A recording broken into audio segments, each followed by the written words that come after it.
On the way to Cape May, I fell in love with you. On the way to Cape May, I saw my dreams come true. I was taken by your smile as we drifted by sea. My heart was gone when we reached Avalon.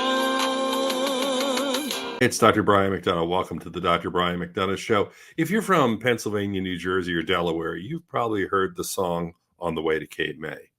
If you're from somewhere else, you probably haven't.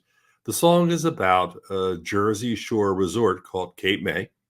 It's a peninsula situated between the Atlantic Ocean and the Delaware Bay. And way back in 1609, Henry Hudson was sailing his yacht when he came upon the land. And a couple of years later, a Dutch captain discovered and explored it, went through it.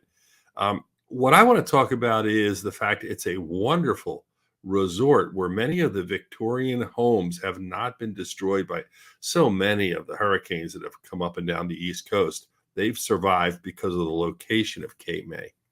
And if you're going to go there, there's a really neat hotel called Congress Hall. It was built in 1816. It originally served as a boarding house during the early 19th century. Its owner back then was a guy named Thomas H. Hughes.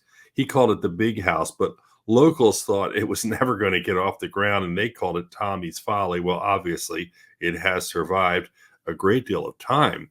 The structure itself actually is not only famous, but presidents have stayed there, like Ulysses Grant, Franklin Pierce, James Buchanan.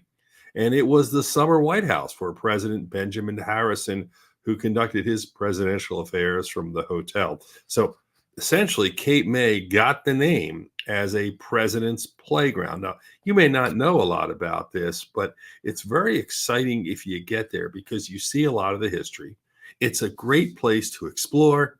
If you want to have fun, it's good for 2 or 3 days. If you're bringing the family, you can stay a lot longer. On the way to Cape May, on the way to Cape May. Now sing it till you learn it. On the way to Cape May.